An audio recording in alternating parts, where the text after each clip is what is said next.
first category, exposition. And we'll talk about the spatial techniques of creating certain patterns in terms of exposition patterns, and then the temporal techniques, instead of sort of looking at the causal relationships that provide exposition for your audience. In spatial techniques, we call that changing scope. Temporal version is changing importance.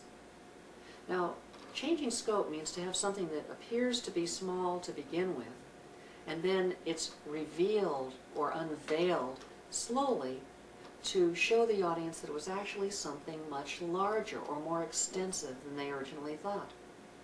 Similarly, it could be the reverse, where something appears to be very big at the beginning, but it's really all just fluff and feathers, and when you get down to the heart of it, it's a small bird indeed. Examples of this are the parallax view and most conspiracy stories. Most conspiracy stories are structured so that you start out with a little thread that's loose, and somebody starts pulling on it and eventually unravels what turned out to be an entire sweater that was knitted. You reveal more and more until the extent of the conspiracy, like All the President's Men, which begins as a simple burglary, turns out to be a scandal that goes all the way to the top of the White House. That kind of a reveal can keep the audience interested because they never know just how big the story is going to be. But keep in mind, that's not the same thing as having a limit to your story of a time lock or option lock. When you're dealing with that kind of scope in your story, the audience knows that when the third wish is made, then all the options are up. Or when 48 hours have ticked by on the clock, the bomb is going to blow up and there's no going past that.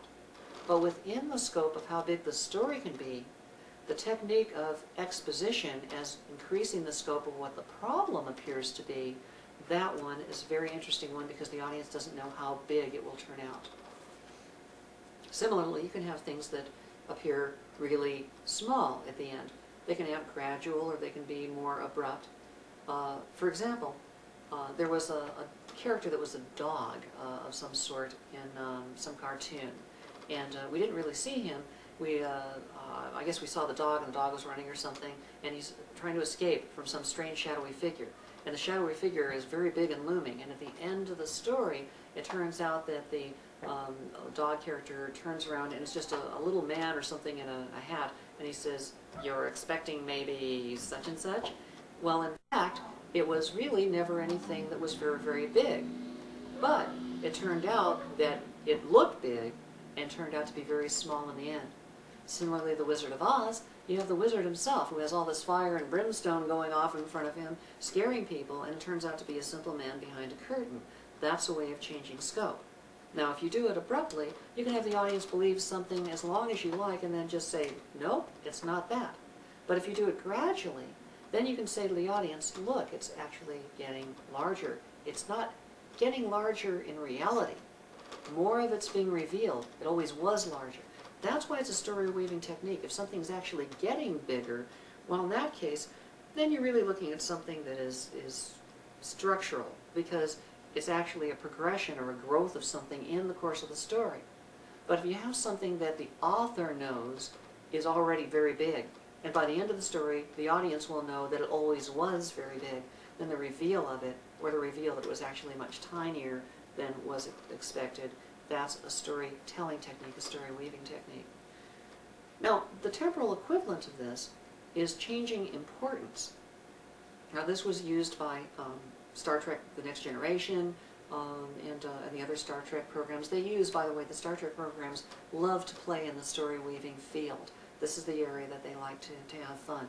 So they're always finding new ways of screwing with the audience's mind to try and make it a more interesting tell to the story. But Alfred Hitchcock likes to use changing importance. A good example is a Mickey Rooney episode of Twilight Zone, where he is a jockey who wants nothing more than to be big. And so he has some kind of a statue or something that he makes a wish on, and in fact he starts to grow, and he gets bigger and bigger and bigger to the point that he can't even fit in his apartment anymore. He's not getting nowhere as a jockey, but he feels if he was just big, everything would be okay. Well, being small meant nothing to him. Being big was all important. Then he gets a call on the phone that says, you have a chance to ride in the Kentucky Derby. That's his big break that he's always looked for as a jockey. but now he's too big to take it. And so what used to be of no importance to him now has gotten great importance.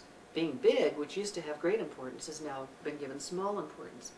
So this shift in how important something is the shift over time of giving it weight, whereas the spatial equivalent of this exposition technique is to reveal more of something that already had a fixed value of importance, but we weren't aware of the importance.